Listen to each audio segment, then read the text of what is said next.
This bias shows the inclination we have to search, interpret, favor, and recall information that confirms our pre-existing beliefs. This is a big one in the financial markets, and it's one of the main reasons that hold traders back in their road to success. The confirmation bias can be observed in the markets when a trader confirms his beliefs in a technique when it works and ignores this same technique when it doesn't work. This is obviously very counterproductive because in reality we must deal with both positive and negative sides of everything that we do. There is simply no escape from that. However, the confirmation bias poses a great opportunity depending on how we decide to approach it. For example, if we always try to see the advantages and disadvantages of a market theory or technique, we will be able to learn a lot about it, and also learn a lot about the market as well. This is actually one of the cornerstones of good contextual trading. When we look at the charts, we automatically form a bias about its future direction. This process is immediate, and we cannot really stop it. However, we can force ourselves to see conflicting possibilities of a market and observe which one of them plays out, and the reasons one context ends up winning over the other. The big lesson here is to be aware of the confirmation bias, and deliberately try to counteract it by embracing the negative sides of any given technique in an attempt to extract some good out of these negative sides by conflicting them with the positive sides of the technique. That's a surprisingly liberating thing to do.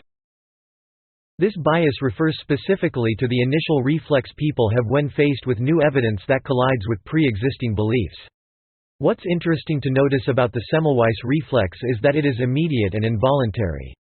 In other words, when people are presented with new and compelling evidence that aims to destroy one's pre-existing beliefs about something, the immediate response is denial.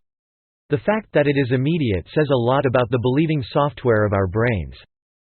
It's easy to recognize that this immediacy is counterproductive to several degrees, and yet, in real time we will tend to operate in this way indefinitely even after this recognition. The whole idea about denial is quite interesting. We see our minds and the beliefs it subscribes to as a fortress. The first reaction the guardians of the fortress have to external strange attackers is to counterattack instinctively. However, if the attackers use a different methodology, they might enter the fortress to convince everybody inside that they have been mistaken about their approaches. In other words, the way to effectively attack any held belief is through reason, not violence. I mean violence here metaphorically speaking, of course. Let me give you an example. If somebody says something like, "You're wrong for believing such a thing," your Semmelweis reflex will trigger immediately. You will feel it even though you might not show others that you felt it.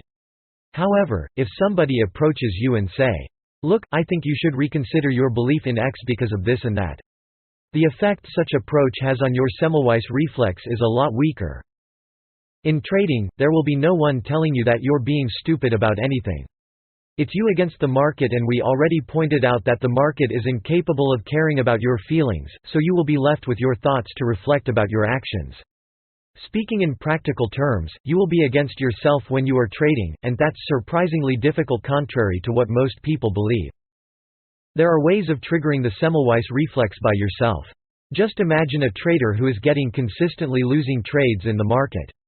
He's facing an extraordinary amount of evidence that suggests he doesn't have any good idea of what he's doing. Usually the response is self-denial, and here lies the big problem. As it is widely known, the easiest person to fool is yourself, so you will be capable of remarkably interesting feats of creativity to convince yourself you are not as bad as the results you are generating. Meanwhile, deep down you know that you might be too biased about yourself. The lesson here is to embrace your flaws as soon as possible and work your way up from wherever you are. It doesn't matter how bad it is. It's certainly better than keeping yourself in the vicious circle of self-denial. The bias blind spot is the ability an individual possesses to successfully identify biases in other people's behavior while failing to recognize his own biases. We can't erase these biases. What's important is to admit that you're going to be biased in one way or another. Ironically, this is the first step in going around such patterns of thinking. It's not really a matter of not being biased. It's a matter of discovering how you're being biased, which biases are taking place, and reducing the effect of such thinking patterns to a realistic degree. Just the simple sight of the illustration of the cognitive bias list is enough for us to realize that erasing all cognitive biases at once is far from being a possibility. The recognition of the bias blind spot is a great lesson in humility, and it serves to teach us how to evaluate ourselves a little better before judging other people's actions. It's part of the process of developing a healthy level of self-awareness. Clustering illusion is the tendency to mistakenly consider small clusters of information as relevant, like small winning or losing streaks for example, that will inevitably arise in data with low statistical significance. For example, if you randomly generate a small sample of trades, you will notice that small clusters of winning and losing trades appear. This can give you an illusion that this randomly generated strategy has some sort of quality. However, this is how data inevitably behaves. Let's take the example of a randomly generated series of trades where the risk-reward ratio is 1. Theoretically speaking, if you generate enough data to have statistical significance, the ratio between winning and losing trades is going to be 50%. However, if you generate a small amount of data, it can give you the impression that this randomly generated strategy has some sort of tendency. The first 10 trades of this sample could be winning trades, for example. If you only analyze this small cluster of the data, you have the impression that the system tends to win more than it loses, which we know to be incorrect in this case. The clustering illusion, along with other similar biases, is the number one enemy of successful risk management application in the markets. Since we also observed that trading without good risk management is a bad idea, we can understand how something very specific can have such broad consequences. If you're not able to go around your clustering illusion, you will fail as a trader. There is no other option in this case. I would say once again that this bias comes from our pattern-seeking nature. We desperately want to find patterns to understand the world around us, and we do this automatically. In fact, we must do it to a certain extent, otherwise we would need to relearn the same things every day. If we didn't have the capacity to form patterns, we would need to get a new driving license every time we stepped inside a car. In fact, just to get to the car in the first place, we would need to learn how to walk every time it was needed. The essential point is, pattern seeking is essential to learning, which is essential to life in general. However, obsessive pattern seeking can turn into things like the clustering effect. Naive realism is the idea that our senses are capable of always giving us access to the true reality of things.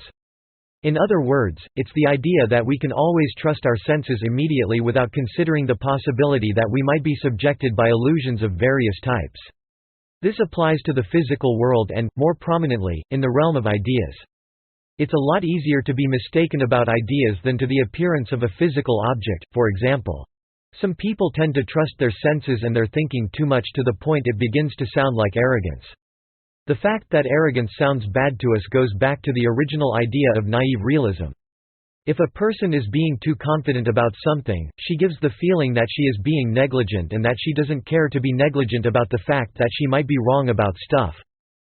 It's comforting to see that most people react repulsively in the face of arrogance. This is a sign that arrogance has indeed bad effects in the long term and we should avoid it to the best of our efforts. Naive realism can happen in trading as well. In fact, it is annoyingly common in any financial market. I've seen many traders move on from being intelligently skeptical about their abilities to being stubborn and unrealistically arrogant about them. Even if you are a very good trader, if you cover your set of skills with the wool of arrogance, your skills will wither eventually. This sort of thing can happen when traders are overwhelmed with the fact that they can make a lot of money in the market. The sad and ironic reality is that this initial arrogance covers the trader's eyes and catapults him back to the starting point, and he needs to earn his skills and equity back. In a way, the only set of tools we possess to really get in touch with reality is our senses and our reason. The subtler mistake is to trust anything immediately without engaging in any sort of investigation about our sensory and cognitive experience. It's amazing to see that we have such mechanisms, and it's incredibly liberating to see that we can choose to behave in certain ways. The bottom line is that we should be aware of the possibility of being naive about reality, and therefore, we should always be a little skeptical of ourselves to maintain this problem in check. The gambler's fallacy is one of the most common cognitive biases in the financial markets. The bias occurs when a trader believes that because losing trades happened more frequently than normal in a given period, winning trades will occur more frequently than normal in the future, in a sort of expectation that nature balances itself out eventually. This is demonstrably false. There is no compelling evidence that shows trades will balance themselves out in that way because the probability attached to each trade is independent from every other trade, which is the same thing as saying that trades are not causally chained to one another. What happens is that actions only show their true nature when they happen many times in a row, and anything that can happen will happen if you wait long enough. Let's make an exaggerated example to illustrate this situation in a better way. Let's assume a trader has the firm belief that if he wins 7 trades in a row, he'll be absolutely convinced of his ability and therefore won't need any help from technical analysis tools or any other methodology. The trader with such belief probably doesn't know that even random trading strategies can produce way more than 7 winning trades in a row. The trader also probably doesn't know that anything that can happen will happen eventually, so at some point he will make 7 winning trades in a row. It doesn't mean he will prove his ability. Another toxic example of this is the application of martingale strategies that double the risk every time you lose, so eventually one win compensates all losses.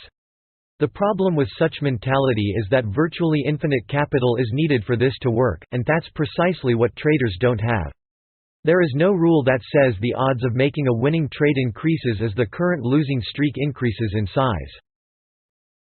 That's the heart of the gambler's fallacy.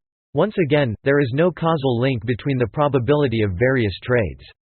The probability of making a winning trade does not increase as you produce more losing trades. The hot hand fallacy, similarly to the gambler's fallacy, is when a person feels that she has a greater probability of future success based on the present success of a random action. For example, if a trader is randomly buying and selling in the market, and out of sheer luck, he produces a winning streak, this trader has the tendency to be subjected to the hot hand fallacy. In other words, he will have the feeling that his future actions will be as easy as the present outcomes. Notice that people who tend to fall in this psychological trap are completely ignoring the role of luck in decision-making. It is imperative to point out that luck always has some degree of influence in our decisions. It's cliché to say that good luck happens when preparation meets opportunity, but that's not completely true in my view. Good luck is simply good luck. The intersection between preparation and opportunity is consistency. Good or bad luck are only inevitable variables that we cannot control, so it's not wise to count on. The bandwagon effect is when beliefs are amplified because they are already held by a group of people. You might have already noticed that people behave differently when they are in groups. It's not difficult to extrapolate this paradigm back thousands of years ago when this sort of bias was much more useful for our ancestors' survival ability. They probably had to develop some sort of bandwagon effect to fight against dangerous animals, other tribes, and things like that. Let's not be so extreme and say that the bandwagon effect is useless in modern society, but today it has a few diminishing returns. The main problem with this bias is that it tends to make people behave in a more primitive way where the main goal is not rational thinking. It's mainly the integrity of the group itself. It's weird to observe that, in any given group, individuals who increase introspection or try to question in-group members about the group's rules, tend to be ignored or left behind. This is not a bad place to be in, sometimes depending on where the group is headed. This sort of phenomenon can happen in many ways in the market. The most extreme example is when a trader sees price action get unusually agitated and then, out of mere impulse, he jumps on whatever bandwagon he can see, metaphorically speaking. The group he will subscribe to depends on what he knows already, of course, so if this trader likes to trade based on a raw intuition of what the market is doing tick by tick, for example, that's where his impulse will come from. Believe it or not, many people trade like that in the market, which is a gamble, and needless to say at this point, completely mistaken. The moment-to-moment intuition of what the market is doing derived from the most current tick pulses is a dangerous starting point for your actions as a trader. To illustrate with a less extreme example, let's observe the trader who likes to trade based on simple notions of support and resistance.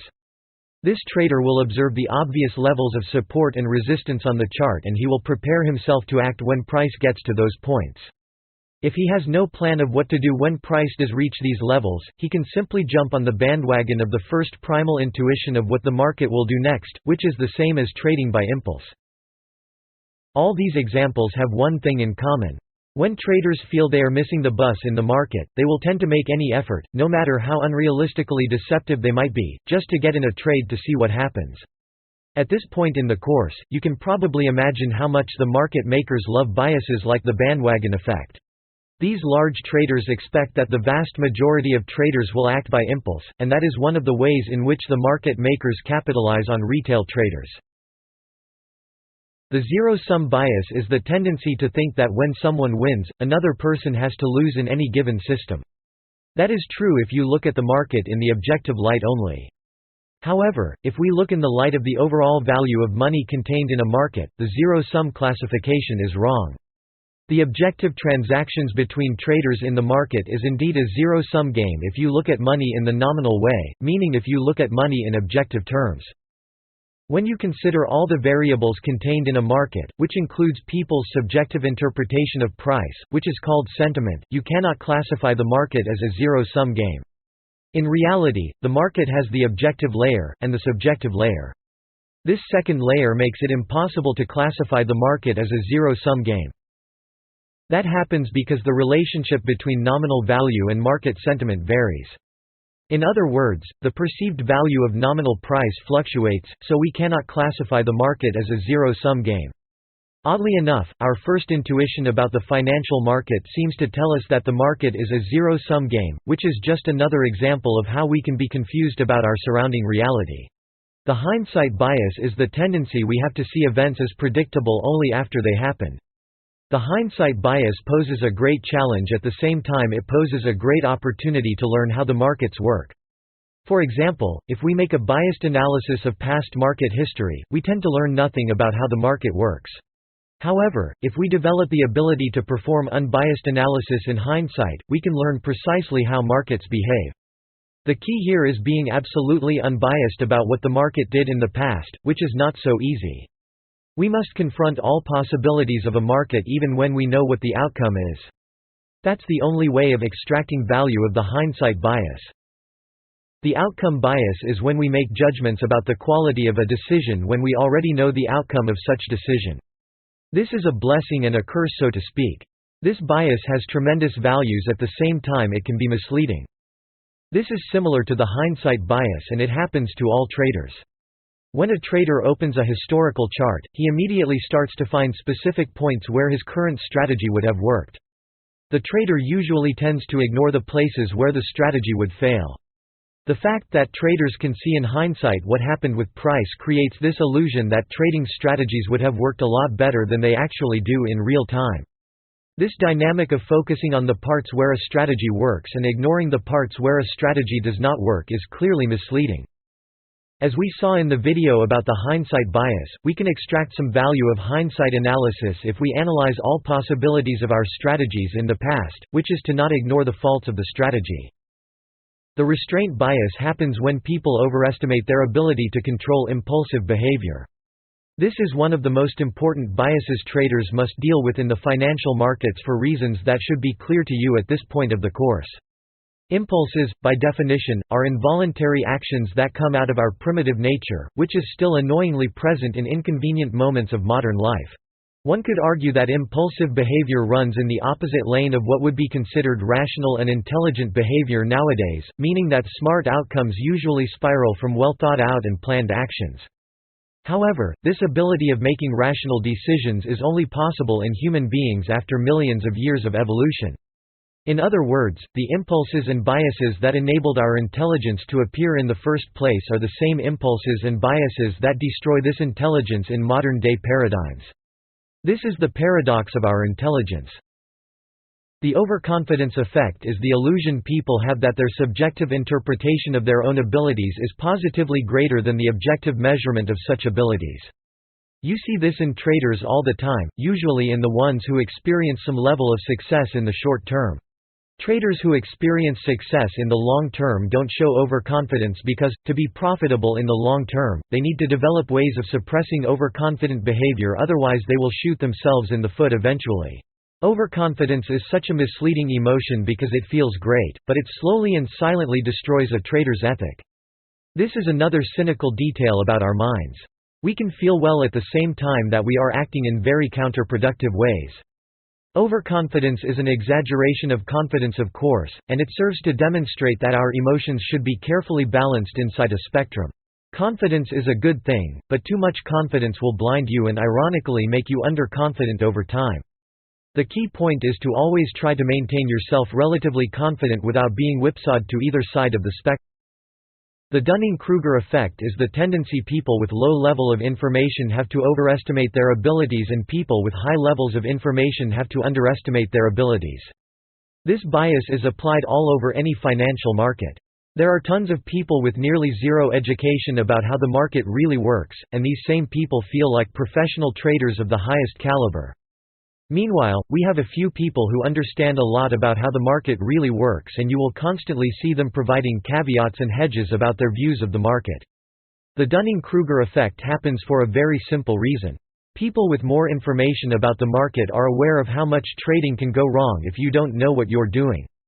On the other hand, if you actually don't have a clue of what you're doing in the market, it's a lot easier to convince yourself that your trading skills are solid precisely for the fact that you don't have the necessary knowledge to test or measure them correctly. Beyond that, we already saw in many examples how traders can get results that look good on the outside but are doomed to fail over time. The Dunning-Kruger effect is yet another cynical and ironic face of the reality of our minds because it shows how knowledge can have a bad side attached to it. However, we must find ways of bypassing the disadvantages of having too much information about the market because there are only two possibilities here. We either know almost nothing about the market, which is obviously going to lead us nowhere, or we can know a lot about the market and try to calibrate how this information can prevent us from trading. The only reliable option is the second one without any doubt. The Peltzman effect is the other name of the risk compensation bias. The famous example of this is that drivers who use seatbelts tend to drive less safely and end up increasing their chances of getting involved in a car accident. In other words, the driver feels justified to drive less safely because he is mitigating some of the risk involved in driving by using a seatbelt. Ironically, this risk compensation software our brains possess tends to increase risk in overall terms. Just look at the driver example. He's simply increasing his risk of getting involved in an accident by driving less safely. There is a parallel between this car accident example and the use of stop-loss orders in the financial markets. For example, some traders feel that just by using a stop-loss order they are completely immune from any risks in the market. That's not true because you still need to know where and why to put stop-loss orders. You can't simply arbitrarily choose stop-loss levels and expect good results from it. The parallel is that traders will tend to justify a bad trade idea just with the fact that it has a stop-loss order attached to it. Notice that the Peltzman effect is quite subtle, and it can make you feel like you're reducing risk in the markets. In reality, the overall long-term risk is just being increased. Hyperbolic discounting is the tendency for people to choose a smaller and sooner reward over a larger and later reward. This is one of the major cornerstones in behavioral economics, and it has huge impacts on how traders act in the markets. Because of the risky nature of any financial market, traders will desperately try to avoid exposing themselves for too long. The immediate effect is to favor trade ideas that give short and quick rewards rather than trade ideas that keep you worried for too long about the outcome. This apparently makes perfect sense to us on an intuitive level, but it makes zero sense mathematically and statistically speaking. We already know that short and quick trades tend to have an unstable quality where the stop-loss order is either too close to the entry point or it has no logical ground for existing or a mixture of both situations. Also, there is the important idea about risk-reward ratios which is often distorted in these kinds of trades. Counterintuitively, the temporary success one can get from trades operating under these circumstances give the clear impression that the trader is slowly but surely building his equity with great consistency. This is exactly the opposite of what's happening. Unfortunately, our minds have this reverse way of reasoning when we deal with economic decisions, and that's one of the reasons why trading can be so mentally demanding. Apart from the challenges found in technical terms, this violently twisted perception we have about our decisions is a major deal breaker in how we see the trading activity as a whole. Hyperbolic discounting is a major bias, but it is easy to counteract it when you understand it well enough. It doesn't involve strong impulses that are hard to control in real time like a few other biases have. For example, in most cases it is easy to stop yourself from falling under the wrong scalping paradigm if you know how unworthy that road can be. The sunk cost fallacy refers to the error in judgment while analyzing the possibility of future costs based on past costs. The trading translation of this situation is when a trader ponders about the future outcome of his trades based on the previous ones. If the previous trades have been unsuccessful, the trader can see them as a cost that cannot be recuperated, and therefore, the state of mind in analyzing future outcomes would be affected. This is very common in the market and it is similar to the gambler's fallacy in a way. The negative psychological effect that emerges when a trader is inside a losing streak should not exist in theory. However, we know things work a little differently in a real trading situation. There are subtle variables at play here like the size of the losing streak, how much money was lost and how the trader processes all of this information. It may be possible that viewing past trades that went wrong as costs is like giving a wrong connotation to these events. Once bad trades are settled, the trader must simply move on and forget about what he can't change. This is, of course, a lot easier in theory than it is in practice. I say this is a wrong connotation because this idea of cost can put you in a cascading mindset if you're not able to escape a losing streak. For example, as a losing streak grows in size, you will keep reminding yourself of how much money you already lost and how many trades in a row you lost. With each one of these trades, the psychological effect of losing will be greater and greater. The essential point is to discard the idea that lost trades are a cost. The ideal way of viewing such trades is that they are normal trades that ran their course, and losses not only can, but will be part of any trader's routine. The irrational escalation is the tendency people have for repeating a type of decision that has been producing bad outcomes instead of deviating from such type of decision to correct the course. This idea reflects the slippery slope quality of our minds in the intermediary terms of a losing streak. This cascading effect I referenced a few times over the course is precisely the irrational escalation effect. This is a cognitive bias because, mathematically speaking, there should not be any cascading effect at all. For example, let's say that a trader risks $1 per trade and we can measure how bad he feels when a trade is indeed lost with the same units, so when he loses $1, he will feel a negative effect equivalent to -1. Here is where the irrational escalation really occurs. If the trader loses another trade, his emotional state won't be equivalent to -2. It will be a little worse than that. Something along the lines of -2.5 perhaps. This effect keeps increasing with each sequential losing trade until a winning trade appears or a margin call happens. Weirdly, when we invert this situation, the irrational escalation doesn't occur so dramatically or doesn't happen at all. Notice there is a clear disadvantage here, meaning that it is a lot easier to feel bad emotions while in a losing streak than it is to feel good emotions in a winning streak. The irrational escalation can lead to a state of fight or flight where the trader fully triggers his primitive behaviors, which is something that always ends in disaster. The zero-risk bias is the tendency to prefer the complete elimination of risk even when the existence of alternatives that reduce risk is possible. In general terms, people tend to have a weird relationship with risk and traders need to deal with this problem in an amplified way. If traders were to always subject themselves to the zero-risk bias, it would be literally impossible to have a successful trading career because these traders would always prefer to avoid taking risks instead of exposing themselves even to situations where risks are significantly lowered. For example, the best a trader can really do is to apply a good methodology, but that doesn't mean risks will disappear. There is no magic about good methods. Their ultimate goal is to reduce risks while providing a framework in which individuals have the possibility to confront themselves with high-quality trading opportunities on a regular basis. Zero risk simply doesn't exist in the financial markets. The returns are always attached to some sort of risk. There is no doubt that risks vary greatly in terms of magnitude, but the absolute absence of risk in trading opportunities is an illusion even if you are remarkably aware of what you are doing in the markets. There is this idea that the more you know about the market, the more you are going to reduce your risks while trading it. That's true up to a point, but it comes a moment where it doesn't really matter how much more you learn about the market or how well you master your technical and psychological tools. Risks simply cannot be reduced to absolute zero. In behavioral economics, the disposition effect is when a person feels the impulse to sell something that has its value suddenly increased and the need to keep something that has decreased its value. In the first case, if a trader has a position in the market that has just crossed the limit between loss and profit to the profitable side, the immediate impulse is to sell such position for a feeling of immediate reward. The whole scalping paradigm is built, among other things, under the disposition effect. This problem gets a little more interesting when we add the second part of the disposition effect, which is the propensity to keep a position in the market if it is on the loser side of the spectrum. Imagine the following situation. A trader opens one trade in the market without a stop-loss and profit-taking order.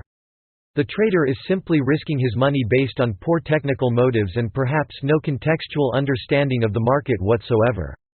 In this scene, the emotional gauging related to this trade is completely up for grabs, and it will probably be involuntarily attached to the objective notions of profit and loss appearing on the trading terminal. This is where the disposition effect clutches the situation and leads the trader through a frustratingly helpless destination, which is the state of being confused about trading, not to count the potentially awful capital losses that can occur.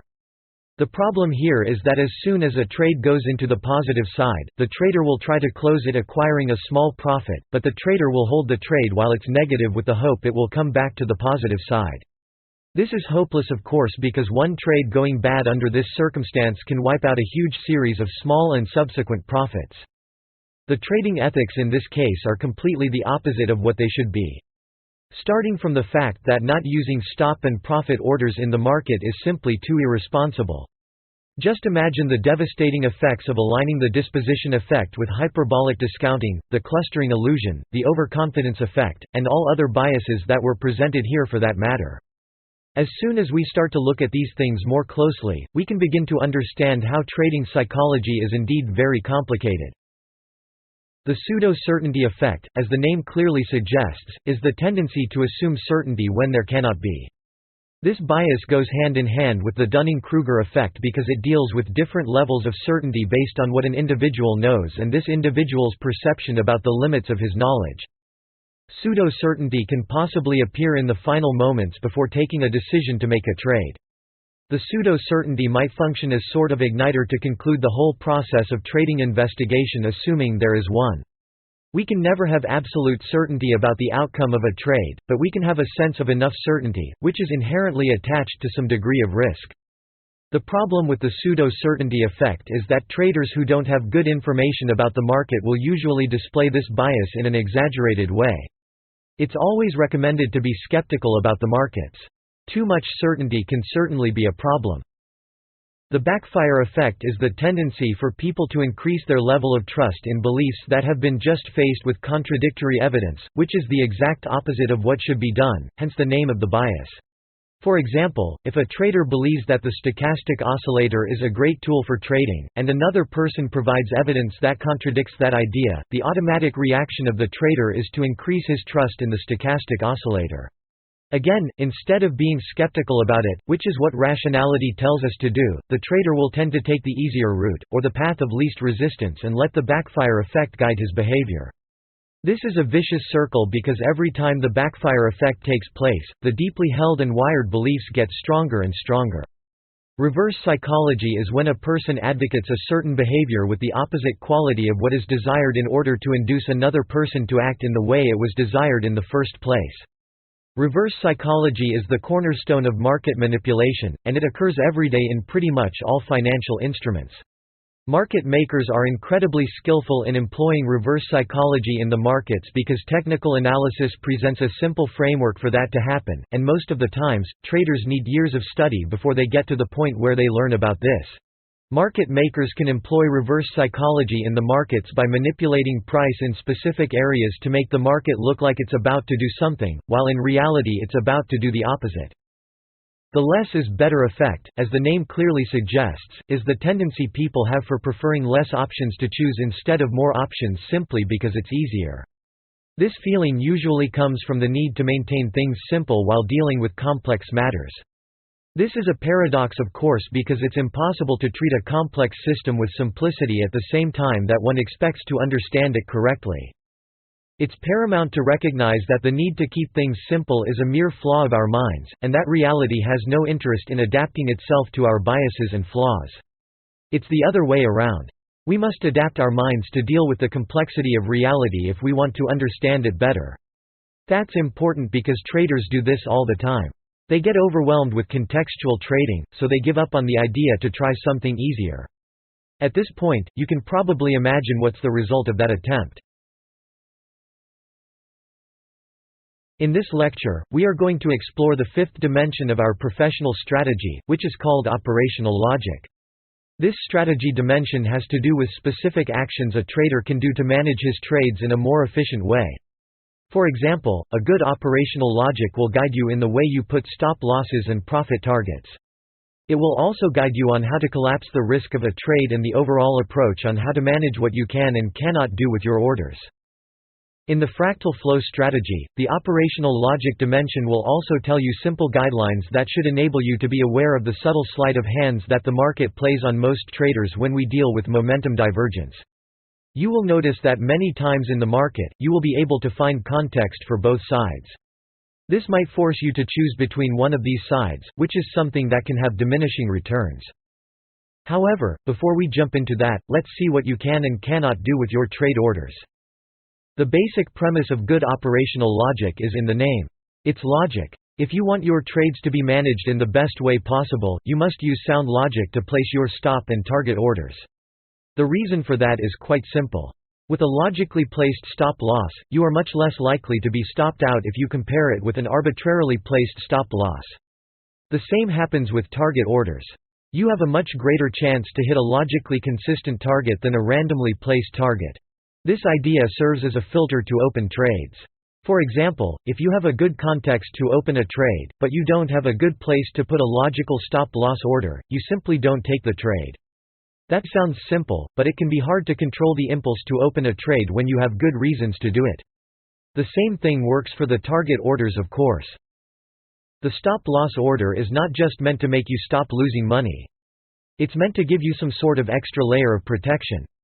For example, in a long trade, you should place your stop loss a few pips below a solid market structure, which you should be able to recognize from reading the market using other tools of the strategy. Another aspect of operational logic is the ability to collapse the risk of a trade. This is something that can only be done when the trade meets certain criteria.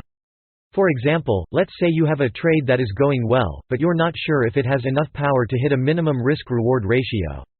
If the trade is in enough profitable territory, you can move the stop-loss order to break-even level. The key here is making sure the trade has enough profit, so the natural noise of the market does not hit your stop by accident. One generally accepted rule of thumb is to only collapse the risk of a trade if the profit is equal or greater than the stop in terms of pips. As far as the fractal flow strategy goes, we need to pay attention to a very important detail regarding momentum divergence, which is what makes most people give up on the idea of divergence in the first place. In strong trends, momentum divergence will produce a series of bad signals against the trend. However, most traders gloss over the fact that there is usually a continuation or minor reversal divergence happening in the direction of the trend. These divergences are much subtler, of course, and some of them you can only see with the extra layer of fractal analysis you learned in this course. As a general guideline, you should always pay attention to both sides of the market simultaneously. Instead of trying to catch the ultimate reversal of the markets, try to catch the continuation movements that happen in a subtler way. By doing that, you have a much greater chance of producing profitable trades, and by paying attention to both sides of the market, you usually can trade both sides and be right in one of them. Assuming you are using good risk-reward, if you're correct 50% of the time in your analysis, you will become a consistently profitable trader. By training yourself to be less biased about the direction of the market, it's much easier to develop a better edge against retail traders. Most of the participants of the market are always worried about catching the ultimate reversal. If you want to step away from the herd, you must look at subtler details. These tips and guidelines seem to be almost too simplistic, but they make a huge difference when you start to compound them over time. In the next lecture, we are going to explore the sixth and final dimension of a professional strategy, which is the trade plan. The trade plan is an incredibly important part of trading for a few different reasons. The most obvious of them is the fact that a trade plan enables you to act impulsively and deliberately at the same time. In other words, a trade plan gives you a quick answer to complicated problems about trading. A trade plan has two main sections. The first is composed of the global variables of your trading. In other words, the global variables are the variables that apply to all trades that you are going to be doing. Things like the arbitrary risk percentage, minimum and maximum risk-reward ranges, maximum stop-loss size in terms of pips, allowed timeframes and maximum number of losing trades. The second section of the trade plan is the plan you will need to develop to each individual trade. This is the important contextual elements that we have been talking about so much over this course. There are several ways of keeping track of your individual trade plan. You can take screenshots of your trades before and after they happen, you can write the context of each trade, or you can record a video of the trades you make. This requires some effort in the beginning, but it has extreme value. Going back and seeing what you did correctly and incorrectly in each trade is a tremendously powerful learning tool, far greater than anything else. You will notice that you seem to be one person when trading in real time, and a different person when you analyze what you did in real time. If you followed this course correctly, you already know why that happens. It's because when we deal with economic decisions in real time, a whole array of cognitive biases begin to steer our thought process. On the other hand, when we analyze our trades without being subjected to the unfortunately distorted bounded rationality that trading wakes up in all of us, it's much easier to identify qualities and flaws in our actions. Ironically, this is a way to take advantage of our bias blind spot in a way.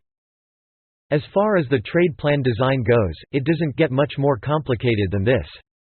The difficult part is actually making sure that you will follow this plan religiously. This is the basic framework of a professional trade plan. Keep in mind that every trader has a unique trade plan, that's why we are only providing a framework for you to build your own. In the next lectures, we are going to see the fractal flow strategy come to life in several examples by applying everything we have learned so far in the course. This lecture concludes the theoretical portion of the course. In this video, we are going to see a live example of a long trade performed in the Euro-dollar 5-minute chart. Before we go into the analysis, let's make sure you have the proper chart setups. To identify fractal candles in real time, it is necessary that you use a sensitive setting in the relative strength index. The ideal setting is 4, as you can see in this chart. The first thing we notice in this chart is the upward motion of the market marked from 1 to 6. Notice how price is slowly but surely creating higher highs and higher lows. There is some debate about where the precise points to mark the highs and lows are exactly, which is why these readings can get a little subjective, but for all intents and purposes of this trade, we can agree that it is unquestionable that this market is indeed creating higher highs and higher lows from numbers 1 to 6. Another thing we can notice here is that in each market vector up, the buyers increase their power. Notice the difference in volatility between vector 1 and 2 and the vector 3 and 4. Now look at the difference between vector 3 and 4 and the vector 5 and 6.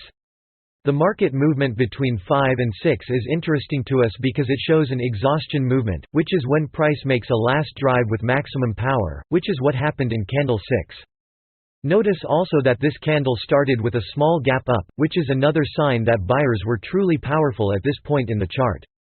Sellers were not even capable of producing small waves in their favor in this area.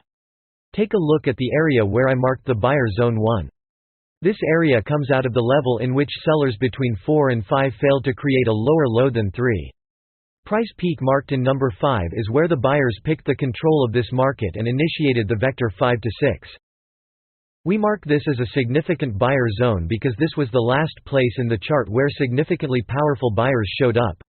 These levels can be useful in the future because of market memory.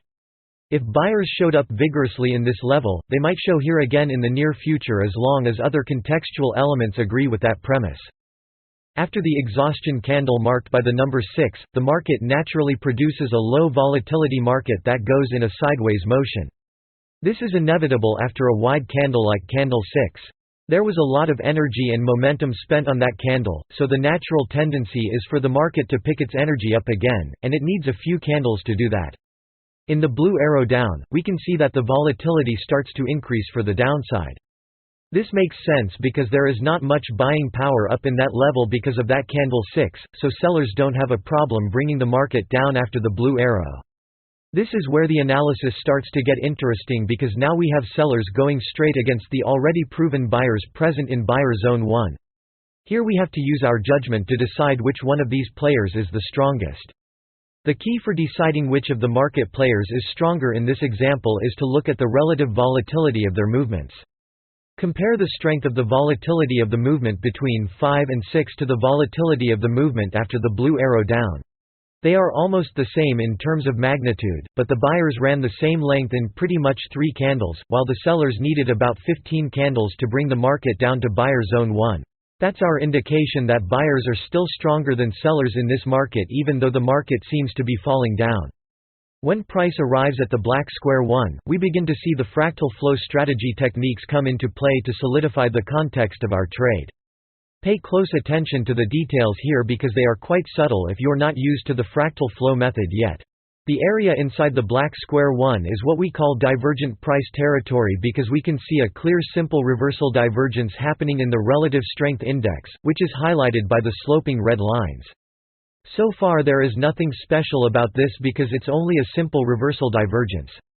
However, notice that I marked 2 vertical gray lines in the chart. The gray line to the right marks a fractal candle, which can only be identified using the gray line to the left. Pay close attention to the precise alignment between the candle tails and the relative strength index peaks in the 2 gray lines. The left gray line aligns precisely with the peak in the relative strength index. However, the right gray line shows a candle which tail goes lower than the previous candle, and yet the relative strength index marked a much higher value. This is what makes the candle marked by the right gray line a fractal candle. We can see that the candle in the right gray line creates a lower low with its tail while the relative strength index creates a higher low relative to the previous candle. This is the idea of momentum offset we saw in the theoretical section of the course. This basically means there is another reversal divergence happening in a lower timeframe. The great thing about the fractal candle is that we can take advantage of the principle of multi-timeframe analysis without actually needing to shift between timeframes, which is rather inconvenient sometimes. Notice also that this small divergence is happening inside the larger divergence that we identified in the chart earlier with the sloping red lines. This is called a second-degree fractal reversal divergence because there are 2 divergences happening one inside another. Remember the concept of fractal, which is when a pattern repeats inside itself. The second-degree fractal reversal divergence is happening in the area that we identified as a major buyer zone. Notice that we have a few contextual elements working together here to create the idea for the long trade you see on the chart. We are not simply trying to trade divergences without understanding what is going on in the markets. The fractal candle inside this whole context is the signal for you to enter the market in the open of the very next candle. I want you to see the candle interpretation of our fractal candle. Notice it has a clear bullish quality, a large body, and small tails. This can be interpreted as certainty of the buyers about their immediate future direction. Very small seller intervention in that candle, which just adds up on our logically consistent context for this trade. However, before considering the entry for a trade, we still need to know if our trade makes sense in the light of the risk management rules and the operational logic guidelines that we established in the theoretical portion of the course. In this trade, you can see that we have a good place to put a stop loss a few pips below the low of the fractal candle. The reason to place a stop loss there is the assumption that the low of the fractal candle is the absolute low of the market vector that started after the blue arrow down. Beyond that, we have the strong buyers in the buyer zone 1 to help preventing our stop loss to be triggered by the sellers or the natural noise of the market. An even better stop loss placement would be a few pips below the low 5. That would represent a double protection because our stop would be below buyer zone 1 and below the undeniable market structure marked in low 5.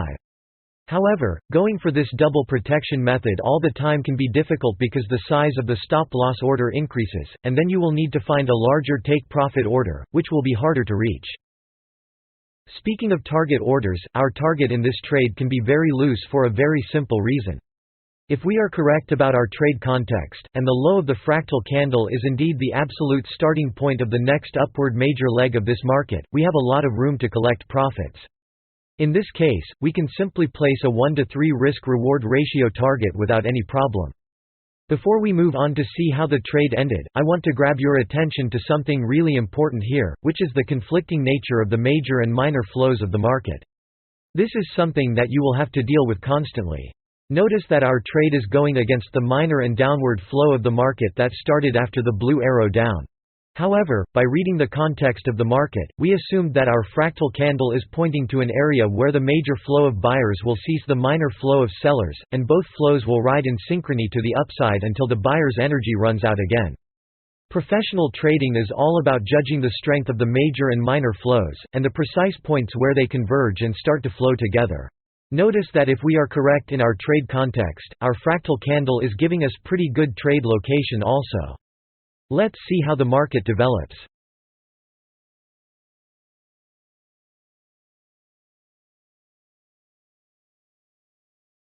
Here we can see that our target is successfully hit. Pay attention to what happened between the opening of our position and the closing of our position. Buyers were obviously stronger, but not too much, so we needed to maintain our orders placed despite the appearance that the trade would go wrong at certain points. As you can see, real-time trading can be counterintuitive sometimes, but we need to stick to our predefined plan. By doing that, we guarantee the integrity of our trading ethic and consistency over the long term. In this lecture, we are going to explore a short trade that happened in the euro-dollar 1-hour chart.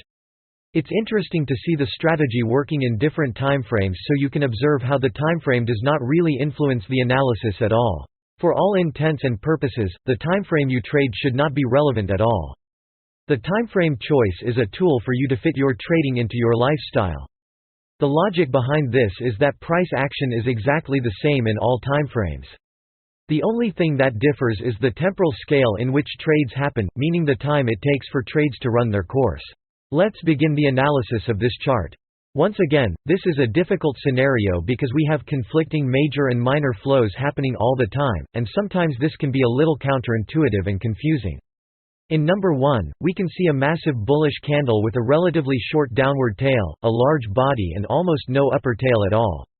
The interesting thing here is that the downward tail of this candle is almost the same size as the previous candles. If you look at the candle alone, the tail might not seem that relevant, but if you put it in a relative context like that, that tail begins to look pretty important. The interpretation I get from this downward tail is that there were some sellers near the opening of this candle, but they certainly got smashed by the overwhelming power of the buyers in the candle. From 1 through 4, you can see that the market creates a higher high in 4 and a higher low in 3. Number 3 is solid market structure at this point because 4 closes above 2.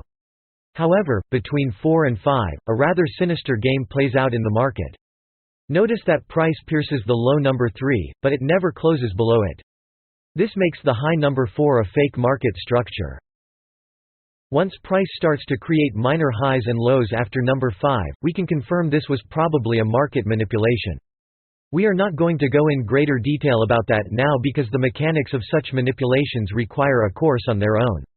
All we need to know for the fractal flow strategy is that 2 through 5 is an expanding pivot formation, and an expanding pivot formation like this means a significant area for buyers to appear again in the future. Notice that after number 5, price goes sideways for about 10 candles, and then it begins to increase volatility to the upside. This is where the black rectangle is drawn to extend the area where buyers decided to bring the market up after the probable manipulation in number 5. The market between number 5 and 8 is nothing special other than it is maintaining its major uptrend. Things start to shift a little bit in the market vector between 8 and 9. By the way, at the very top of highs 6 and 8, fractal candles appear to pinpoint the imminent reversal. However, don't even think about trying to trade those candles on their own without context because you will get burned repeatedly. Look at what happened between 8 and 9. Price goes precisely to the solid market structure marked in number 7. We know 7 is solid because 8 closed clearly above 6, so there are some buyers around number 7. Notice that candle number 9 is a fractal candle as well, and you could have been tempted to place a long trade right after candle 9, and you would be correct because there was in fact some context for a long trade there. It would be a legitimate trade. The only problem is that it is in the middle of a flow shift in the market, so the trade would have been stopped out, which is fine as long as you placed the stop loss right below number 9.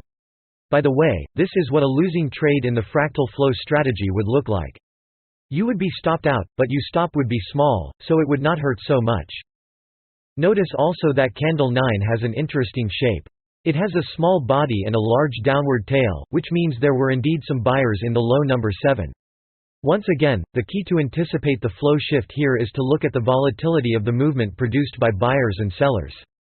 Look how strongly the sellers come down between 8 and 9 and look how weak the buyers are after candle 9. The market movement between 9 and 11 is where the flow shift occurs.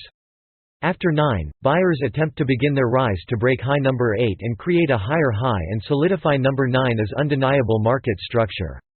However, as you can clearly see, they absolutely failed to do that in number 10, and sellers picked the control of the market after number 10, broke down the low number 9 and created a solid market structure in number 10 as a confirmed high. In 10.1, you can see that buyers from low number 9 attempt to stop the sellers once again in a bullish fractal candle. This is valid long trade setup if you look at the market objectively. However, after high number 10, you should be able to recognize that buyers were not really in control of the market anymore. This is why subjectivity is important in our analysis. This idea of who is in control of the market is hard to reach by purely objective terms. In 10.2, we have another interesting fact. The market goes up to the turning point on high number 10, which is marked by the upper line of the black rectangle, but it creates a fractal candle down right after the fractal candle up in 10.1. This is an indication that sellers are not willing to give up the recently acquired control of the market that easily. You can see that the market drops violently after that. The narrow black rectangle between 10 and 10.2 is the area where sellers really proved their point to the buyers. Notice that the upper line of the rectangle comes out of the turning point from 9 to 11, and the lower line of the rectangle comes out of the high of that fractal candle down. In number 11, we see the market reaching the major buyer area we marked in number 5. Once again, price is producing a fractal candle with a large downward tail. You could consider buying here as well, and you would be correct. The trade would not be enough to produce a 1 to 3 risk reward, but it would be certainly enough to collapse risk and get out of the market unharmed. From number 11 on, things start to get even trickier. Notice that in number 12, the market almost reaches our narrow black rectangle of sellers, but it produces a fractal candle a little bit earlier. Once again, acceptable short trade idea here, and this one would clearly be good if you placed a stop loss right above the fractal candle number 12. Easily a 1 to 4 risk-reward trade. However, I want to show you the difficult trade on the chart. Notice that the sellers between 12 and 13 were not able to create a lower low than number 11. This is a problem for us here because now we have to decide who's stronger in the market. The buyers from number 5 or the sellers from number 10. At this point I would say that it's almost impossible to tell who the strongest player is here, so we need to rely on other details to enter a trade. After low 13, notice that price creates a huge bullish candle that stops right in our narrow black rectangle that's coming out of the flow shift point in number 10. That's obviously a scary place to go short because of the sheer violence of that huge bullish candle. However, notice that our narrow black rectangle hasn't been violated yet and price creates a fractal candle down in number 14. Here we have a fractal candle happening inside the already divergent price territory marked by the blue rectangle. We have all the elements to go short in the open of the candle next to the fractal candle 14. We have solid market structure as a double protection in number 10, which happens to be the flow shift level of the sellers, and we have a second-degree fractal reversal divergence happening exactly in our narrow black rectangle. The only thing that could stop us from opening this short trade was the size of that bullish candle right before the fractal candle down in number 14 plus the fact that sellers failed to create a lower low than number 11 in the vector between 12 and 13. However, this seems to be a pretty even battle between buyers and sellers, and that massive bullish candle before the fractal candle 14 could be an exhaustion movement. Beyond that, if we look at the space between market vectors, it seems like this market is in sideways mode between 11 and 13. This is a difficult trade because there is no way to know which of the market players is indeed the strongest. This is where we have to assume risk and count on a little bit of luck to help us despite how juvenile that may sound. I say that because we have the elements to open a short trade, but we could absolutely be wrong here, so we have to literally risk ourselves and see what happens. After all, there is no profit without risk. The short trade you see opened in the chart was triggered in the open of the candle right after fractal candle number 14. The stop loss is not only above the fractal candle number 14, but is also above the high number 10, which was a key moment in this chart and the origin of the flow shift to the seller side. The target was placed down in the ignition point marked in the blue line number 1. If sellers are indeed stronger than buyers in our trade, the market will have enough strength to go down to that point. Our stop loss is about 20 pips and our profit target is about 87 pips, which gives us a 1 to 4.4 risk-reward ratio. Let's see how the market develops.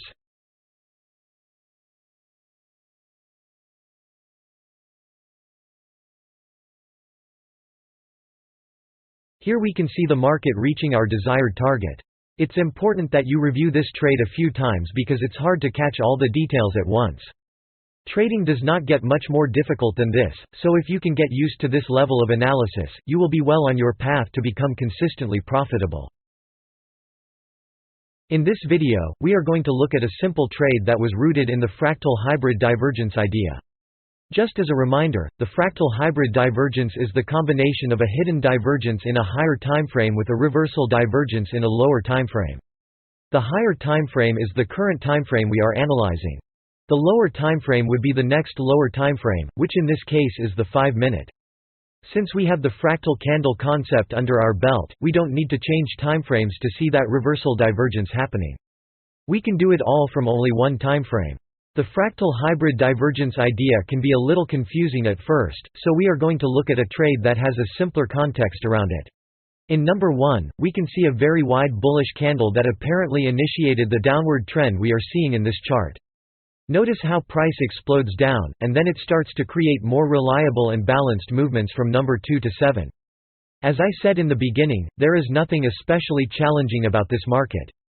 Sellers are just creating lower highs and lower lows between number 2 and number 7. However, in number 7 things get pretty interesting because we begin to see a bearish hidden divergence happening. A bearish hidden divergence simply means that the market will continue to go down. We identify this type of divergence by comparing the highs of the relative strength index with the highs of price action. Notice that number 7 is a lower high than number 5. In the relative strength index, number 7 is a higher high than number 5. That's a discrepancy in momentum because if price and market momentum were in alignment, high number 7 should be lower than high number 5 in the relative strength index. That's just a simple hidden divergence marked by the sloped red lines in the chart. The really interesting thing about this trade is that in number 7, a fractal candle appears. Pay close attention to the precise alignment between candle 7's high with the high of the previous candle. Now take a look at the momentum offset between these two little highs in the relative strength index. This is a small reversal divergence happening in a lower timeframe.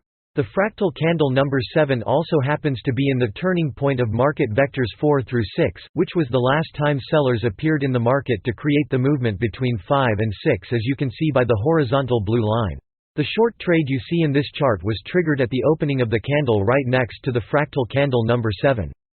Since we are dealing with a fractal hybrid divergence with a clean context, our stop loss can easily be placed a few pips above the high of our fractal candle number 7. We also have a lot of headroom to place our target, but we are going to place it in the lower line of the lower orange rectangle. These two orange rectangles are also very simple. The higher rectangle just captures the range of the last movement produced by the sellers, which was the market vector between number 5 and number 6. The lower orange rectangle is equidistant to the higher orange rectangle.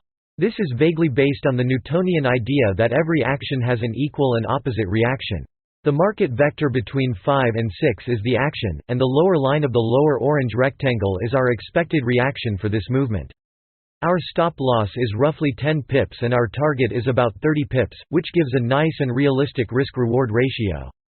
Let's see how the market turns out.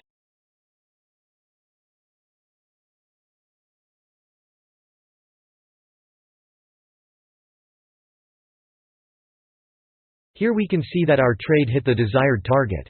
Notice how the market misses the target and then comes back near to the entry point of our trade. This is a situation in which a trader must remain psychologically strong and keep the trading orders where they are supposed to be. A lot of traders see price missing the target and coming back, so they get desperate and close the trade with a small profit. That seems like a good idea in a first moment, but it's deadly in the long term as we observed in the other portions of the course. Hopefully you were able to see the simplicity of this trade.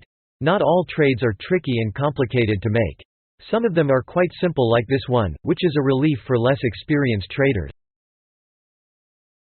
In this video, we are going to look at an example of a third-degree fractal hybrid divergence in the 15-minute timeframe of a rather exotic currency pair, which is the Australian dollar versus the Japanese yen.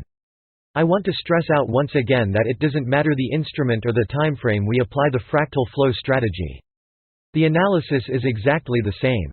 I'm showing you various examples in different markets and timeframes to prove that point to you. From numbers 1 to 3, we can see a major market movement formation. Number 3 is a confirmed solid market structure since the market obviously broke it to the upside. However, notice that from number 3 on, the market enters in a stair-stepping up motion in its minor flow. I want to grab your attention to a trade idea that could have been taken in this chart between number 4 and number 7. Look at how simple this trade idea is. Between number 4 and number 7, the market is gently creating higher highs and higher lows. Notice that number 7 is a fractal candle that landed in the turning point line of the market vectors between 4 and 6. We have a solid minor market structure in number 5, which would have been a perfect place to put a stop-loss order with lots of headroom to collect profits up. Notice that fractal candle number 7 is also an outside candle, which is just icing on the cake for this long trade idea. Another important detail here is that our fractal candle happened inside a hidden divergence, which makes this a second-degree fractal hybrid divergence setup. This is as perfect as it gets in terms of second-degree fractal hybrids. As usual, the stop-loss could have been placed a few pips below the fractal candle or a few pips below the solid market structure in phi for a double layer of protection. However, this video is about the third-degree fractal hybrid trade you see opened in the chart. I just wanted to show you this extra example because it had such a perfect formation. Back to our analysis for the current trade, we can see that from number 4 to number 8, the market creates nice minor higher highs and higher lows. From number 9 to number 10, an interesting thing happens. Notice that in number 10, the market attempts to create a higher high than number 8.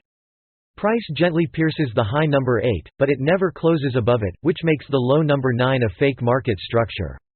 The logic behind this idea is that the buyers that were responsible for the market vector between number 9 and 10 were not strong enough to surpass high number 8, so we cannot be sure about their strength in this point. Notice also that there is a fractal candle in number 10 that is happening in the divergent price territory above number 8. Very obvious short trade setup, but since we are dealing with a clear uptrend here, this would be a quite dangerous trade to take. As you can see, even with this dangerous trade idea, you could get away with it, and you could even get a nice risk-reward ratio out of it. However, you must resist the temptation to take these sorts of trades for reasons that should be pretty clear to you at this point. In number 11 is where the subtle details happen to solidify the current long trade idea.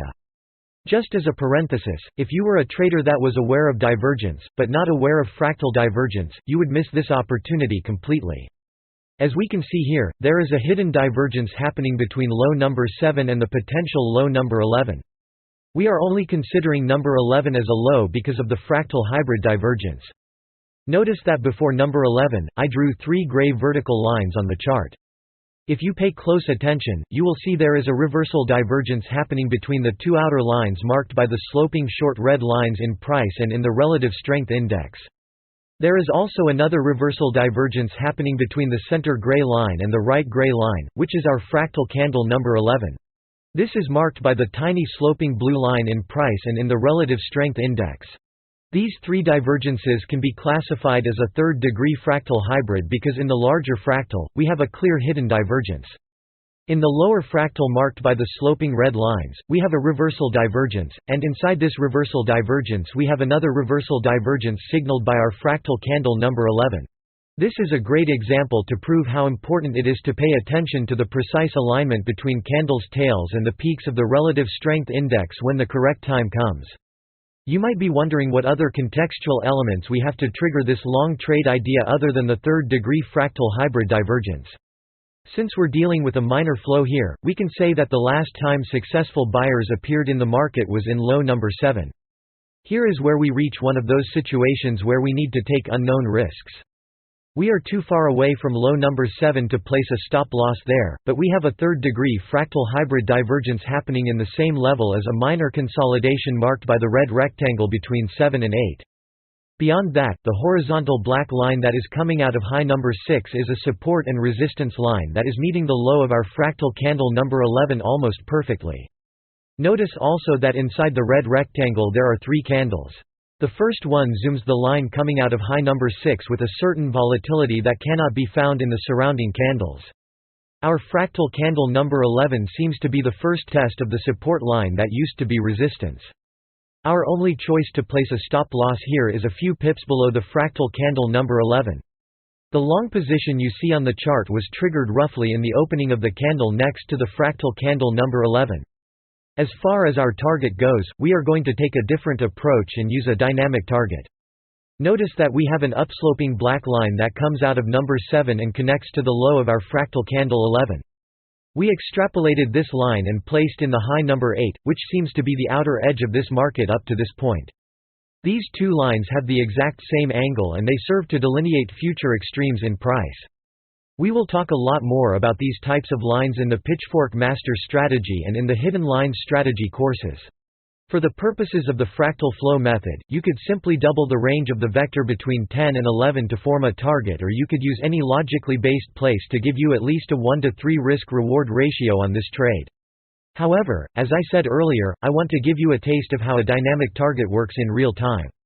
The idea behind a dynamic target is that the longer you stay in a trade, the more you should be rewarded since we are increasing our risk exposure.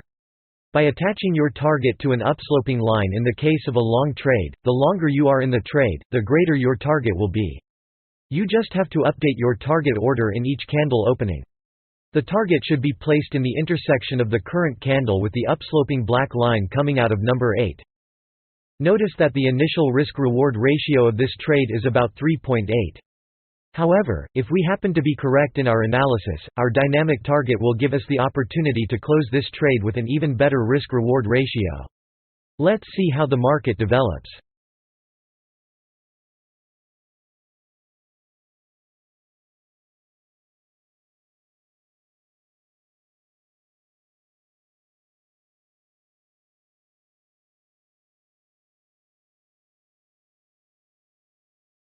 Here we can see that we successfully hit our target. By the way, look at how much our target increased with that dynamic upsloping black line guiding our order. Our trade began with a 3.8 ratio and closed with a 5.7 risk-reward. This is the power of dynamic targeting. I also want you to notice that the lower upsloping black line that we drew from number 7 and connected to our fractal candle number 11 served as a sloped support for the market, which touched the line 3 times.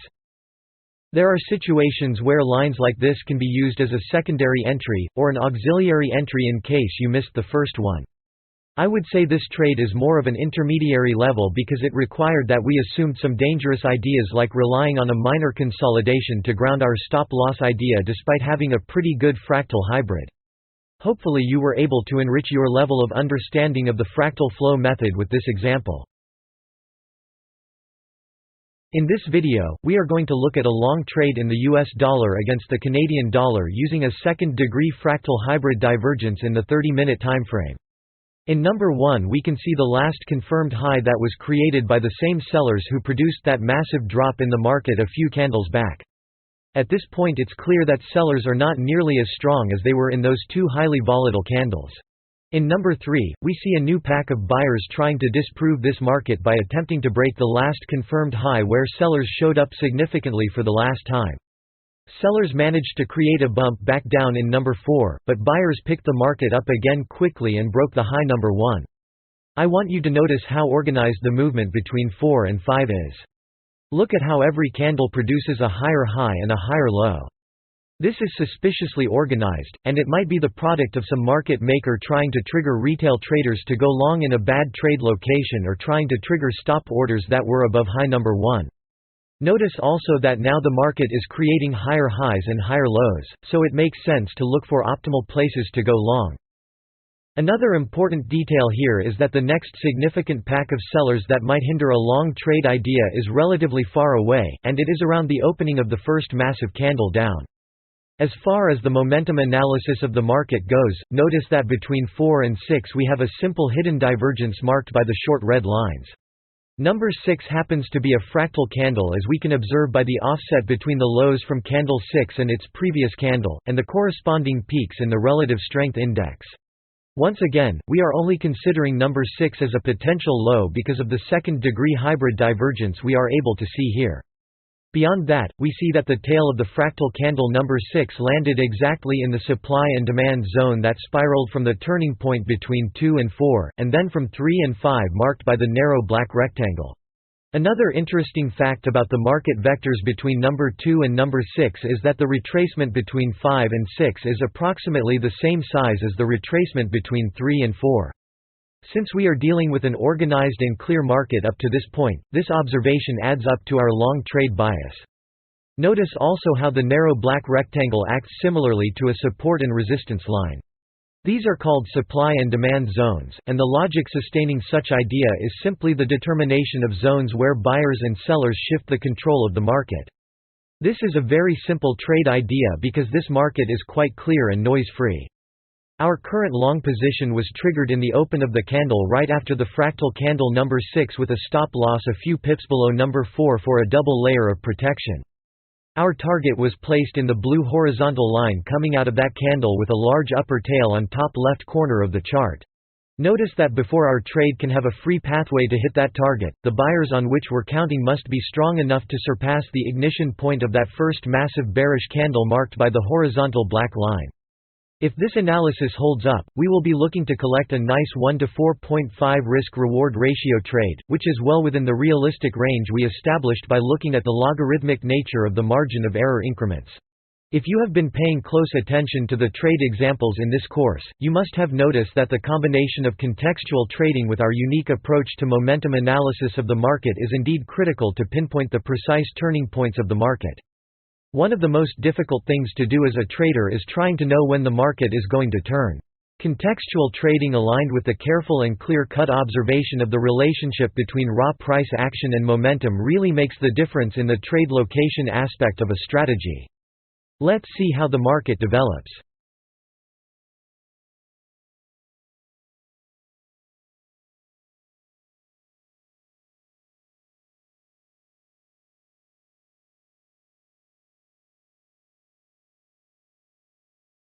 Here we can see the market hitting the target for a nice and simple trade using a second-degree fractal hybrid. A couple of interesting things I want you to notice in the market is the point number 8. Notice that between market vectors 5 through 7, the market created another crystal clear higher high and higher low, with 6 being a confirmed and solid market structure. We have a blue horizontal line that shows the turning point of the market vectors between 5 and 7. Candle 8 landed precisely in that turning point line. Notice also that in point number 8 we didn't have a fractal candle, but we did have another simple hidden divergence between 6 and 8. I am showing you this because fractal divergences do not happen in all minor and major turning points of the market. That's just a practical reality we need to deal with. However, there are other ways of triggering a trade without necessarily having a clear fractal candle, but we must be very careful with this idea. I want to grab your attention to the idea of clear momentum turns. Pay close attention to the market vector between 7 and 8. Notice that this was a perfect downward movement. Every candle creates a lower high and a lower low. In the relative strength index, we also have a downward line without any cracks, which reflects the perfect nature of our little market vector between 7 and 8. Notice that the very next candle after number 8 is a candle that completely breaks the perfect pattern between 7 and 8. It doesn't create a lower low, it creates a small higher high in the candle level, and the relative strength index begins to point up. When we have a break of a perfect price and momentum pattern like that, we can consider entering the market if we have other contextual elements supporting our trade idea, of course, which is clearly the case in number 8. We have the candle number 8 landing in a turning point line. We have a pretty good place to put a stop-loss order under solid market structure number 6. We have a clear simple hidden divergence happening, and the market is obviously creating higher highs and higher lows in the major scale. Notice that candle 6 was also an obvious break of the perfect market vector from 5 to 6. However, be very careful with this idea because you might want to apply it everywhere without considering the proper contextual elements. More to the right of the chart, you can see a candle marked by the number 9. Notice that this candle plowed through the point of ignition of sellers we marked in the far left of the chart. Notice how easily buyers broke that level. This should give you a pretty good idea of who is in control of this market at this point.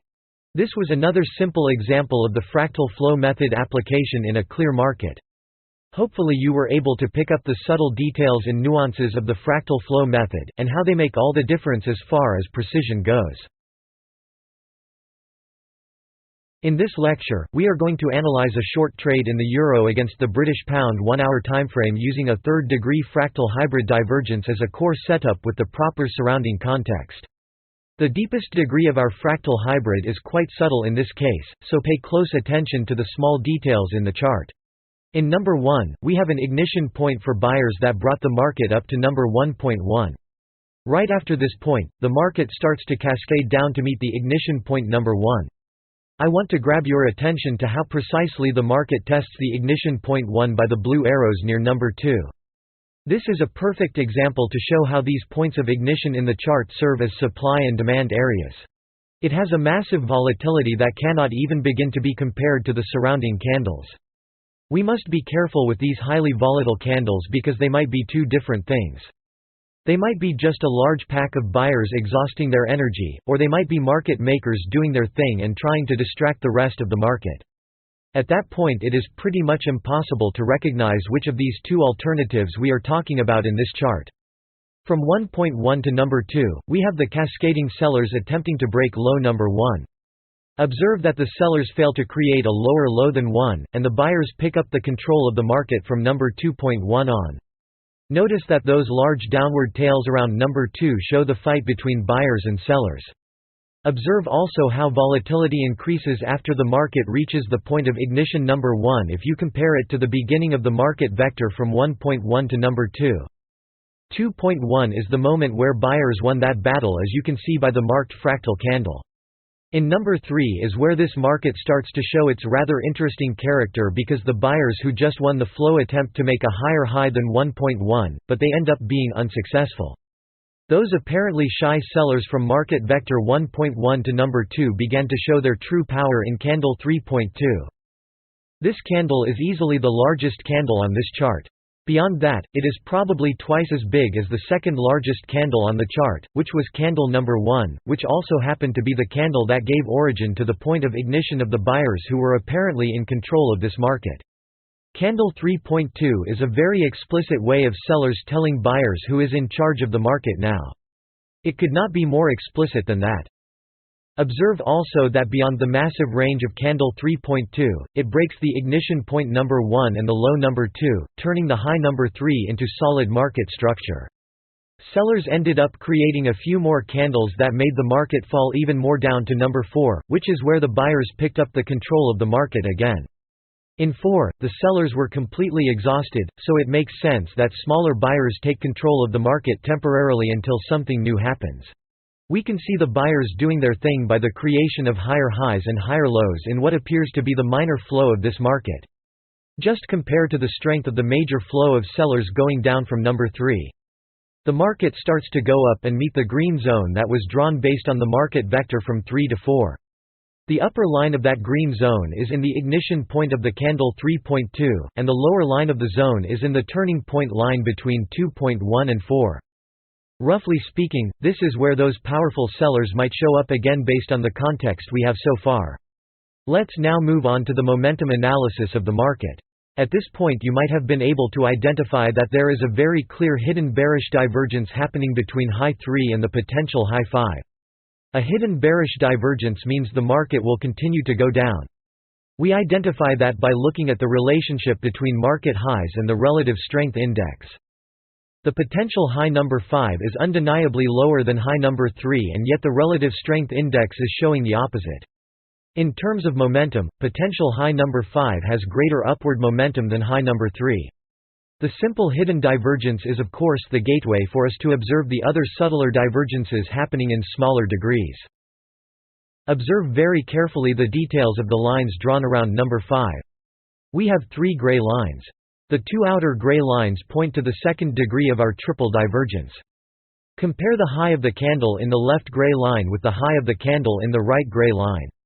The candle in the right gray line is like 2 ticks higher than the candle in the left gray line. If we compare these higher highs relationship to the momentum in the relative strength index, we will be able to observe a simple reversal divergence. Let's not forget that this reversal divergence is happening inside the larger hidden divergence, so this is already a second-degree fractal hybrid. However, we have a third reversal divergence happening in the outer right gray line. Notice that the candle marked by the right gray line has a higher high than its immediately previous candle, which is marked by the center gray line. If we look at the relative strength index again, we can see that the peaks are showing a lower high between the center gray line and the right gray line. This is our third divergence in this example, making this a third-degree fractal hybrid. This is as perfect as it gets in terms of fractal hybrids. Observe also that this third-degree fractal hybrid is happening inside our green rectangle that points to the area where the powerful sellers from candle 3.2 might show up again.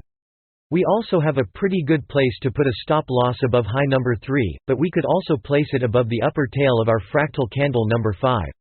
Our target also seems to be pretty obvious in this trade. The low number 4 represents a potential place for buyers to show up again, although that seems a little unlikely due to the overwhelming power of the sellers from number 3.2. The trade you see opened in the chart was once again triggered at the opening of the candle right after our fractal candle number 5. Remember that it's important to work only with closed candles when we deal with divergence. Let's see how this market turns out.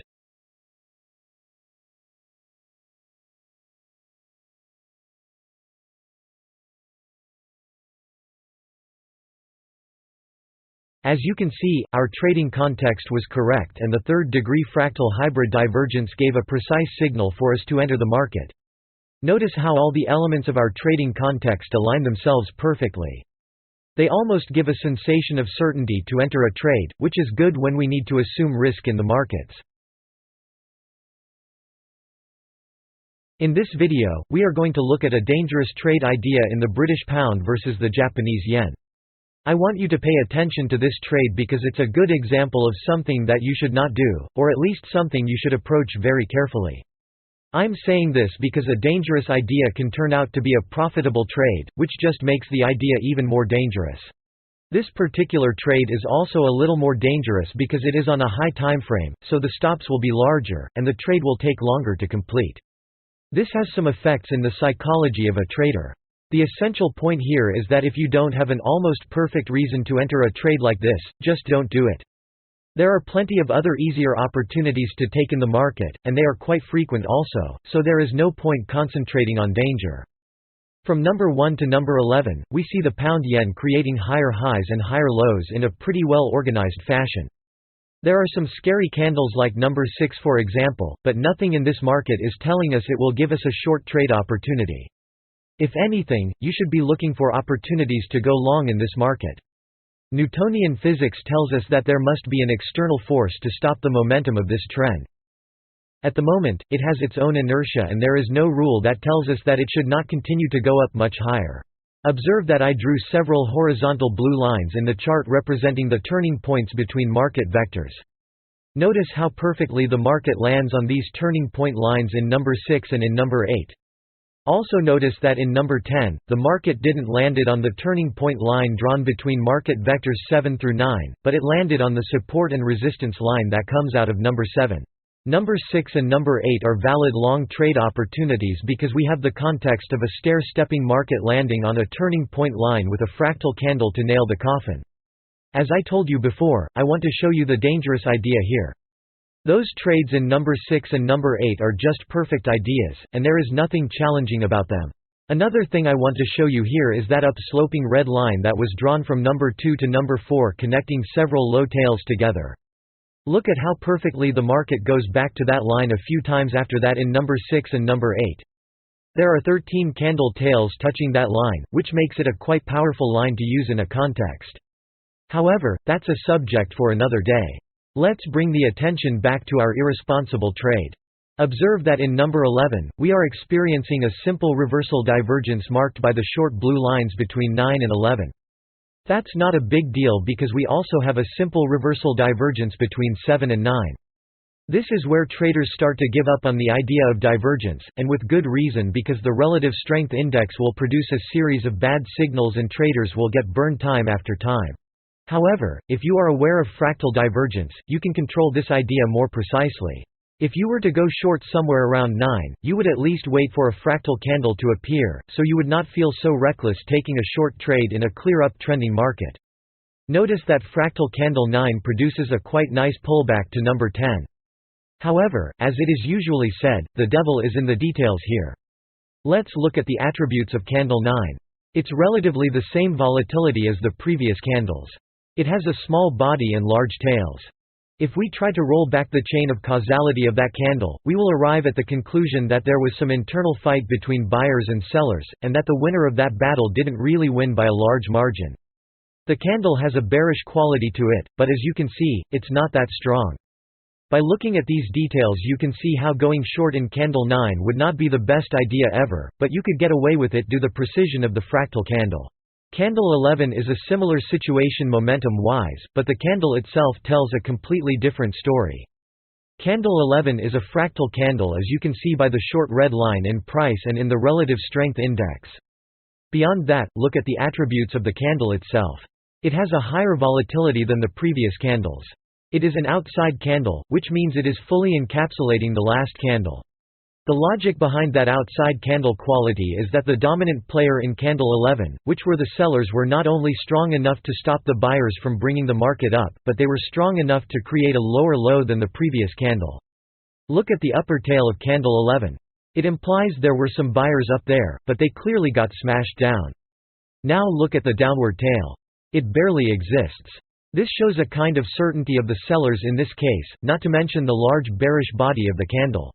If we compare candle 11 interpretation with the candle 9 interpretation, we will notice that they are quite different. The short trade you see in this chart was triggered because of the candle attributes of candle 11 in comparison to candle 9, plus the second-degree fractal momentum divergence we have here. However, this is clearly going against the main trend of this market as far as we can see up to this point.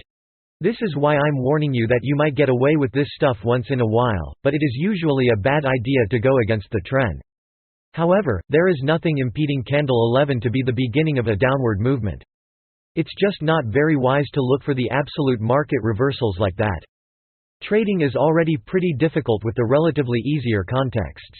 The only possible logical place to put a stop loss in this trade is a few pips above the high of fractal candle 11, because if this is indeed a good fractal candle, the market will not spike its high, and it will produce at least a reasonable retracement down. The target can be placed anywhere where buyers might show up, as long as it gives us a good risk-reward ratio. I just placed the target in the turning point line between market vectors 1 and 3. Let's see what happens next.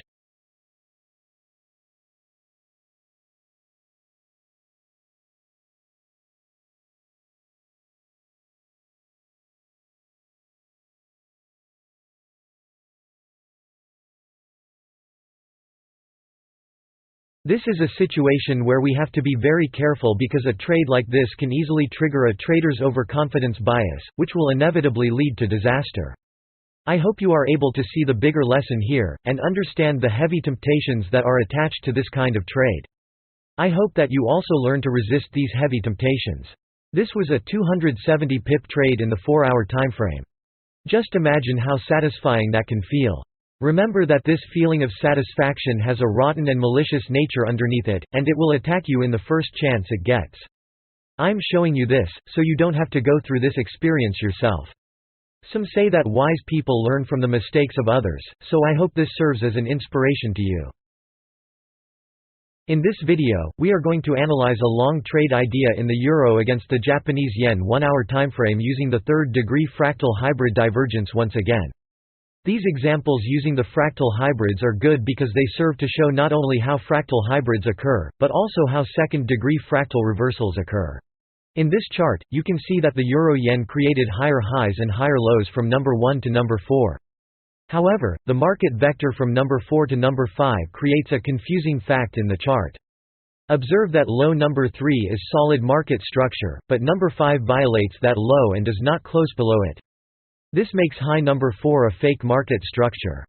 Market makers usually do this type of maneuver to induce retail traders to sell at the break of low number 3. Once that happens, market makers take the exact opposite position and bring the market up, making all those retail sellers enter in negative territory. Notice that this market manipulation still agrees with the idea of an upward trend that comes from those higher highs and higher lows we identified. From 5 to 6 we can see that the market clearly breaks the high number 4 and turns number 5 into a solid market structure. As a parenthesis, I want to bring your attention to a subtle detail on this chart. Take a look at number 5.5. Observe how that upsloping short green line touches on the lower tails of those candles. This is a fingerprint of market makers who have a specific agenda to not let this market go lower than a certain point, which in this case is that green line. Every time the market touches the green line, market makers increase their position to the upside. This situation is usually known as a market press. Going back to our analysis, after 6 we can see the sellers controlling the market because the buyers exhaust their power in that last volatile candle number 6. Since we are dealing with a major upward flow from 1 to 6, it makes sense to look for long trade opportunities. The last time that significant buyers appeared on the chart was in the turning point line between vectors 4 and 6, which is marked by the black horizontal line coming out of candle 5. This is not only where major buyers appeared, but it is also where market makers washed thousands of retail traders out of their short positions. In terms of the momentum analysis, we have a very obvious hidden divergence happening between number 5 and potential low number 7. We also have a simple reversal divergence happening in the lows marked by the short red lines, and a fractal candle marked by the shortest green line. Notice that candle 7 and the previous candle form a double bottom. Candle 7 is not really lower than the previous candle. Their lows are exactly the same, but look at the difference in the momentum measured by the relative strength index. This is a good context to go long in this market. We have a good place to put a stop-loss order below our fractal candle and lots of potential to go up. The trigger point is the open of the very next candle to candle number 7.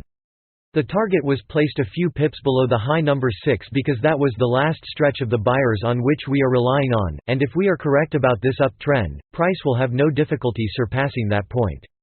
Let's see how the market develops.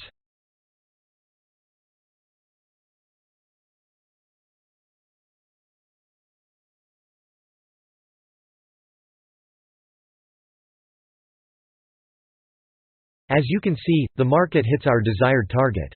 This was also a textbook example of the fractal flow method, and how all contextual elements end up pointing to a single place in the chart.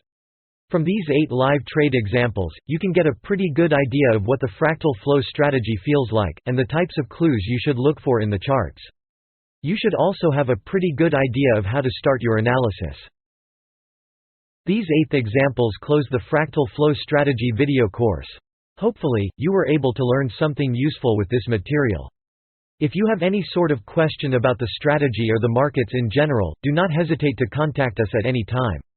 We will be more than happy to help you until you find some benefit from the strategy.